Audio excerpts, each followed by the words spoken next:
Invite your attention this morning to our two scripture readings this morning. The first reading today comes to us from an easy place in the Bible. It's page 13 in the Old Testament in a book that's called Genesis. You can also access the reading via your tablet or smartphone via our guest internet access. From Genesis chapter 17, verses 9 through 14. God said to Abraham, "As for you, you shall keep my covenant, you and your offspring after you throughout their generations.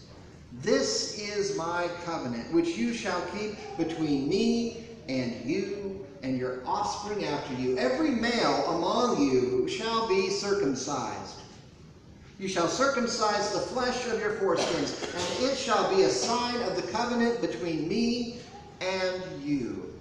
Throughout your generations, every male among you shall be circumcised when he is 8 days old, including the slave born in your house, and the one bought with your money from any foreigner who is not of your offspring. Both the slave in your house and the one bought with your money must be circumcised. So shall my covenant be in your flesh, an everlasting covenant. Any uncircumcised male who is not circumcised in the flesh of his foreskin shall be cut off from his people. He has broken my covenant."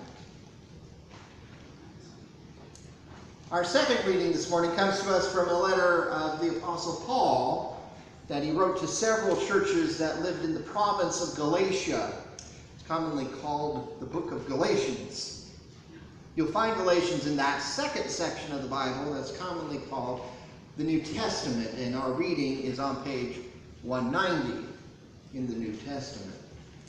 From Galatians chapter 5, verses 1 through 6. "For freedom Christ has set us free. Stand firm, therefore, and do not submit again to a yoke of slavery. Listen, I, Paul, am telling you that if you let yourselves be circumcised, Christ will be of no benefit to you. Once again, I testify to every man who lets himself be circumcised that he is obliged to obey the whole law. You who want to be justified by the law have cut yourselves off from Christ. You have fallen away from grace. For through the Spirit, by faith, we eagerly wait for the hope of righteousness. For in Christ Jesus, neither circumcision nor uncircumcision counts for anything. The only thing that counts is faith working through love." Blessings on this reading of Holy Scripture this morning.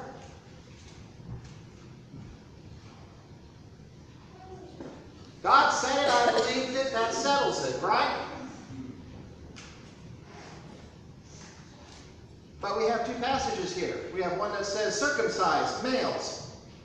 And then we have Paul saying you're an idiot if you circumcise anyone. It has no benefit to you. So which answer is it? Yes.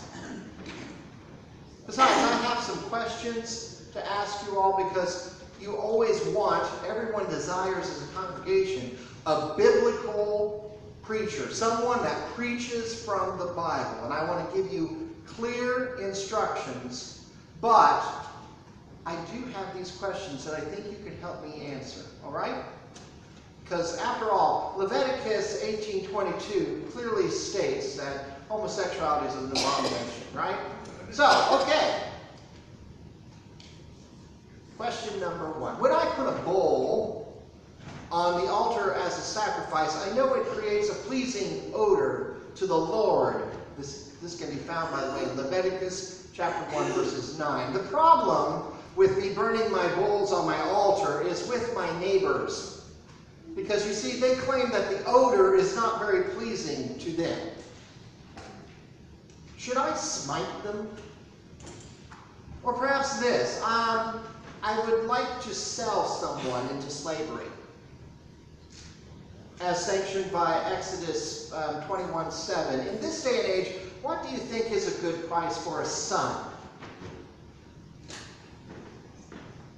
Now, I also know in Scripture that we can find that I should not be allowed to touch a woman during her period of menstrual uncleanness. This can be found in Leviticus 15:19 through 24. So, the problem I have with this claim is, how do I ask the question? Because, I can't tell, and when I do ask, women take a lot of offense.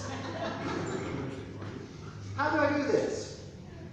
Okay, now, Leviticus 25:44 clearly states that I may indeed be able to possess slaves, both male or female, provided that they are purchased from neighboring nations. Now, a friend of mine has claimed that this applies to Mexicans, but not Canadians. So can you clarify for me? I mean, why can't I own Canadians? I have a neighbor who insists on working on the Sabbath. Now, Exodus 32, verse 35, verse 2, clearly states that my neighbor should be put to death. Now, am I morally obligated to kill him myself? Should I do it with a rock? What should I do while he's mowing the yard? Now, a friend of mine insists that shellfish, eating shrimp is an abomination. Leviticus 11:10. Now, wait a minute. He says it's a lesser abomination than homosexuality, so I don't agree. I think shrimp is awful. What do you say? Leviticus 21:20 says that I may not approach the altar of God if I have a defect in my sight. Well, clearly I wear glasses. So how can do I have to have 20/20 vision, or is there some wiggle room in the whole defect of eyesight thing?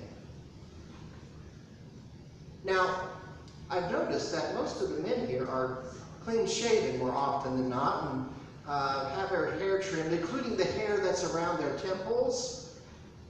But this is expressly forbidden in Leviticus 19:27. How then should they be killed?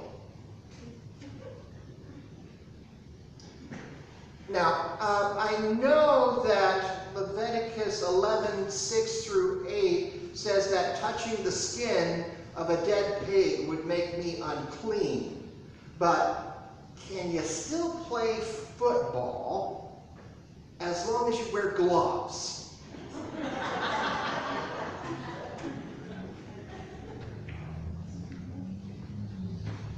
Now, my uncle owns a farm, but he violates Leviticus chapter 19, verse 19, by planting 2 different crops in the same field, as does his wife by wearing garments made of 2 different kinds of thread, like cotton polyester blends. Now, he also tends to curse, and he tends to blaspheme a lot. Is it really necessary, though, that we really go to all the trouble of getting the entire town together to stone them, as expected in Leviticus 24, verses 10 through 16?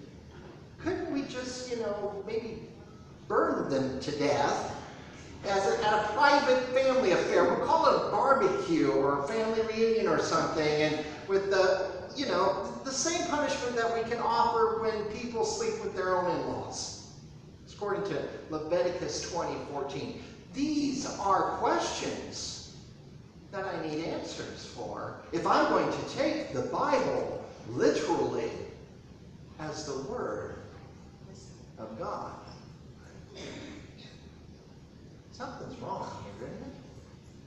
Something doesn't sound right. But you can find all of these prohibitions, all these rules, regulations. More often than not, there are 3 conclusions when it comes to sin. stone them to death, burn them to death, wash yourself, and wait till the next morning. Something tells me that maybe being biblical doesn't mean these things. When I was a kid, I read from this Bible, which is seen better days, obviously. But I remember being confused by the story of Samson, you know, the He-Man story. Mighty, because I came across this phrase in it when he was battling the Philistines of Lehi, and it said that the Spirit of the Lord filled Samson's body with strength, and he easily broke the ropes that held him. Grabbing a jawbone of an ass from the ground, Samson used it as a weapon to slay the entire Philistine army. Now, my question to my mother was, where's the jawbone of an ass really located?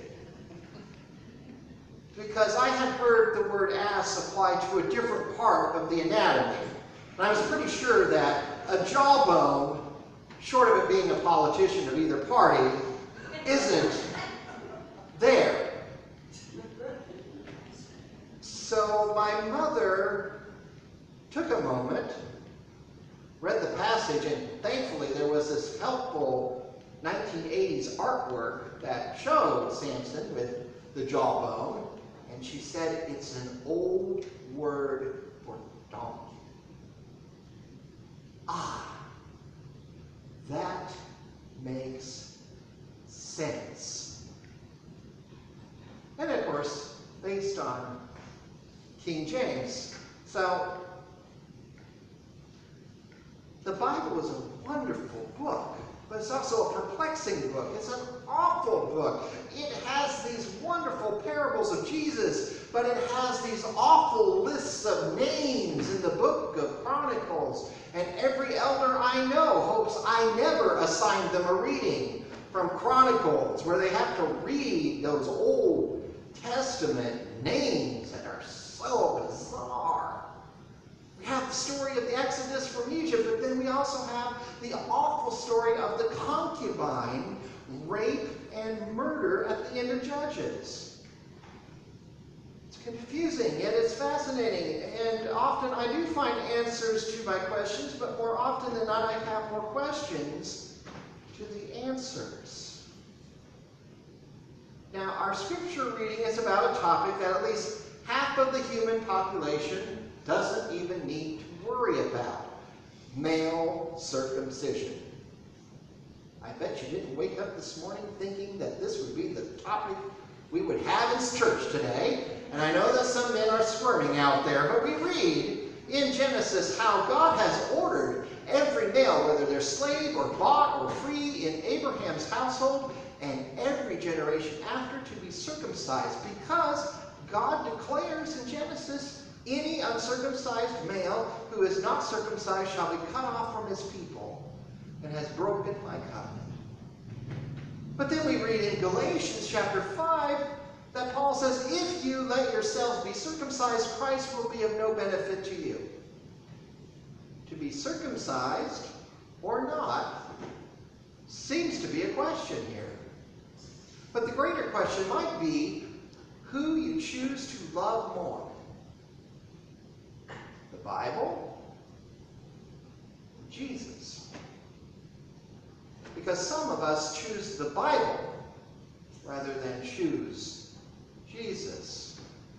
Because it's interesting how Paul, in the letter to the Galatians, is arguing against circumcision to the men of Galatia, when Paul once was very literal in his interpretation of the Scriptures. The Apostle Paul held such a high view of Scripture that he traveled around the countryside, persecuting people who were not following what Paul thought the rules meant. How far has Paul's thinking been transformed is very evident in him saying that there is nothing of value in the practice that was truly a physical reminder of faithfulness to Israel's God on every male descendant. But wait, doesn't Jesus endorse the Bible? No, Jesus seems to argue with the Bible. If you look at the Sermon on the Mount, he says these things. You have heard it said, not unlike the Leviticus questions.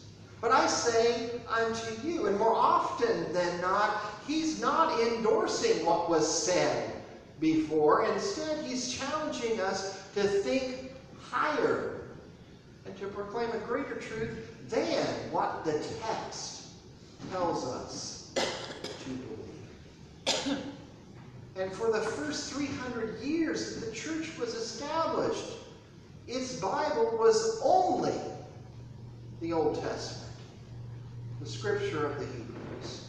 And it was never a unanimous decision, but it was rather gradual, often through arguments between various bishops and church officials, and often the bishops would meet and some bishops would refuse to attend other bishops' meetings, but a list soon emerged after 300 years of another testament, the one we call the New Testament. Now, the Roman Catholic Church only closed the Bible with so many books in the year 1546, including books that most of us Protestants say belong in the Apocrypha, or one of those big fancy words called deuterocanonical sections. When have you last read a deuterocanonical book? It's still open for most churches and denominations, because there's never been a vote as to what's in the Bible. It's been more a consensus. Martin Luther, one of those legendary Protestant reformers, thought the book of James was just a letter of straw, of no purpose whatsoever, and he practically ignored the entire book of Revelation. God bless him on that. But it's only been very recent that the Bible has become inerrant and divine in its interpretive lenses, because about the time that the Catholic Church had said that the Pope is inerrant when he's speaking as shepherd and teacher of all Christians of the Bible, it became a problem with Protestants, most of them being biblically ignorant, reading the King James interpretation. It's a translation, literalistic, and saying we need to have the Bible as our inerrant text, as the Catholics have an inerrant Pope. Because those who claim to literally follow the Bible probably do not believe in the rules I shared with you.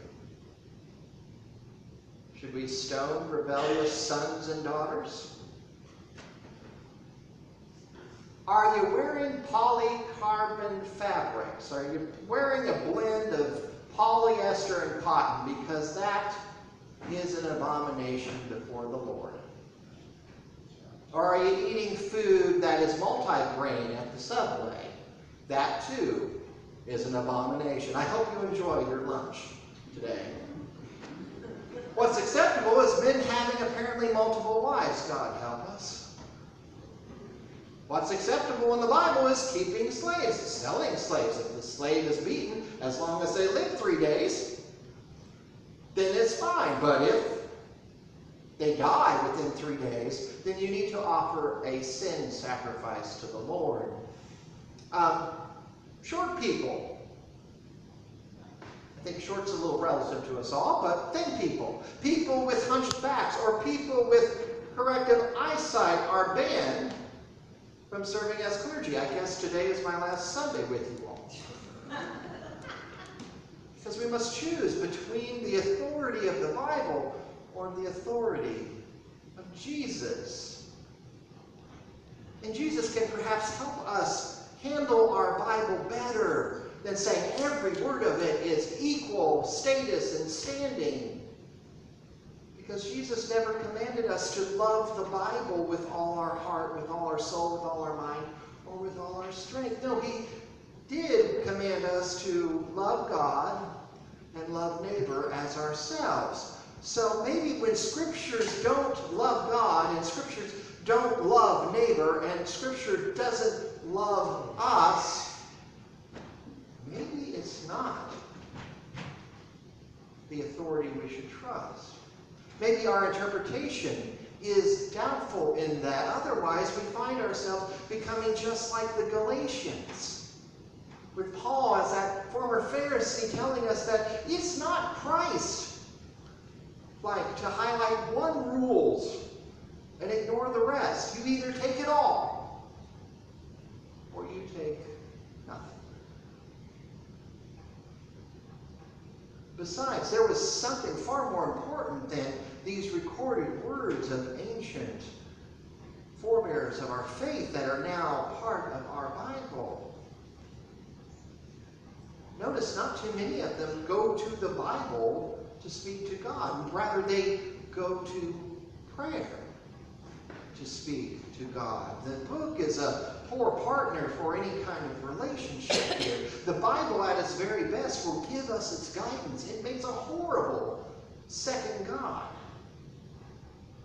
It is a compendium of many other people's experiences of their relationship with God in their time, so that we might be able to be guided to seek our own relationship with this same unchanging God in our time.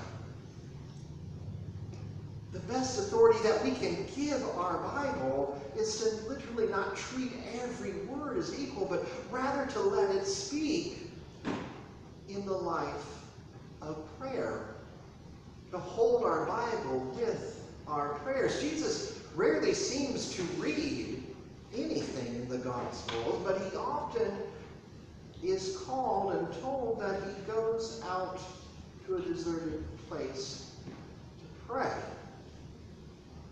Jesus goes to pray. Jesus doesn't go to read. Jesus goes to pray. Now, if he had to pray, why do we believe that we shouldn't spend our own time as much as Jesus in prayer? Because many surveys indicate that 9 out of 10 people do pray regularly. Now, I'm sure many here would agree. I pray regularly. But I also think that a majority of us say that our prayers are really kind of awkward and kind of uncomfortable to pray. Now, let's be honest, how long do you spend in prayer? By the way, there's no directions as to kneel pray. There's nothing in our scriptures, surprisingly, about it. How long? Pray for a minute, maybe 2, maybe 5, maybe quickly and angrily when you're stopped at the train going across 22nd Street. The bad news is that a 5-minute prayer done irregularly is probably not going to be enough time to develop a relationship with God. How would your marriage work? How would your relationships with other people work if you only attended to them the same amount of time you give to God in a month? But I have good news.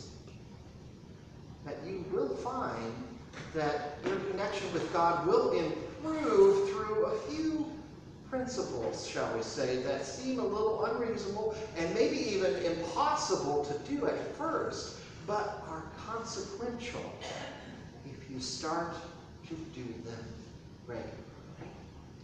Now, the first is likely going to be the hardest. You need to spend at least a half hour daily in prayer.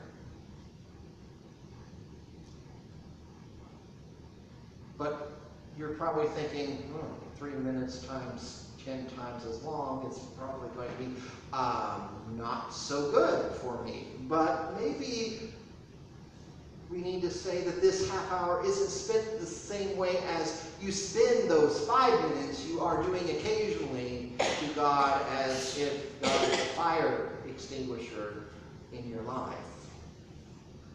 Probably the reason that your current 5 minutes is doing so poorly is because you're holding on to certain presumptions about what your prayer should be like. And the first of those is that you don't have the time to give to a half hour of prayer in a day.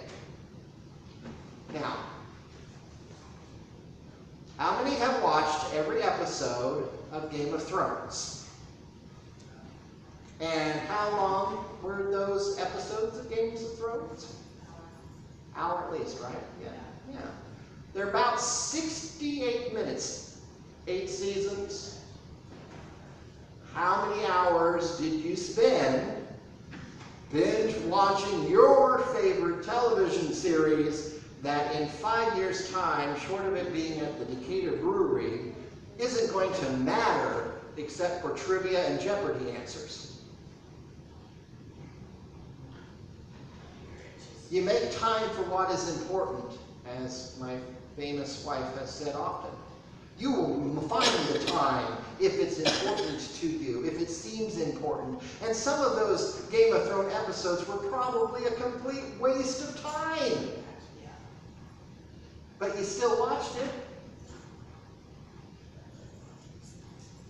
There will be a variety of half-hour experiences with prayer. I guarantee you that. Not every half hour is going to be God changing or you changing. Sometimes the half hour is going to be boring. But I know that spending a little more consistent time will come up with unbelievable surprises in how your relationship with God strengthens in the time you set aside to seek God's presence. Now, another thing that we fall into the trap of believing for our prayers is that we're not good enough, or that we're not religious enough, that we don't use enough thous and thines, and we don't know how to pray. Remember, our Lord's Prayer is a demonstration of how to pray. Most of us have probably felt this way. I have felt this way, that I'm not worthy to talk to God or even have God's attention. But God seems to be preferring relationships with all of us rather than being the moral police we believe He always is. Because you're probably more interested in your sins than God ever will be. It's God's relationship to us that makes it right, not how right we are to think that we can earn God's attention by how good we may or may not be. And finally, perhaps the greatest false presumption we have about prayer is that you need to talk in the first place. Say anything to God in order to pray.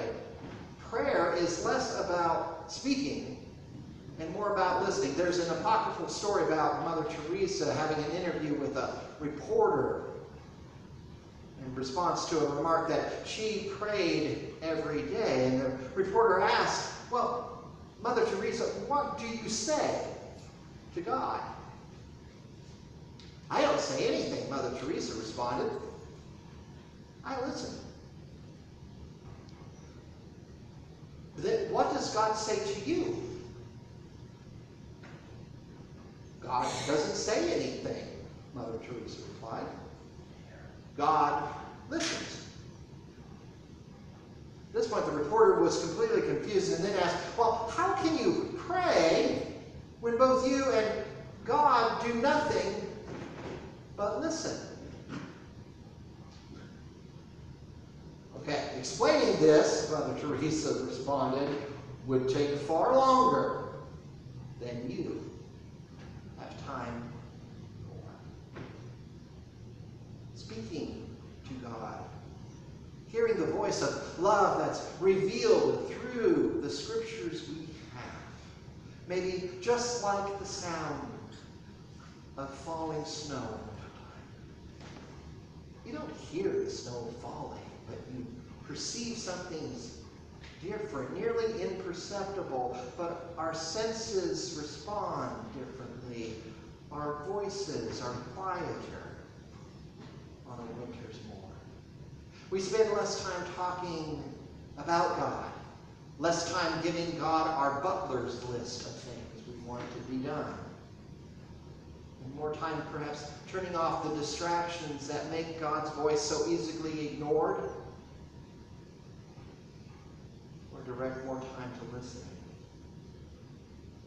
in order to change everything. Because change will happen when we pray, not with our mouths rattling on, but with our ears sensing, perceiving God here in our place. Change will happen when we seriously embrace the Bible through its authority to command us to love God and to love neighbors as ourselves. For that is probably the best way to avoid the errors of interpretation.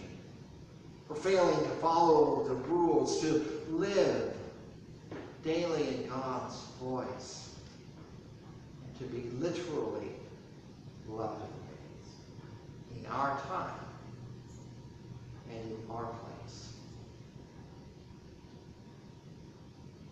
That is why the Bible we take so seriously, we never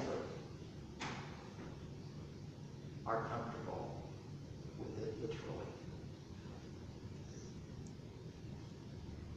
Amen.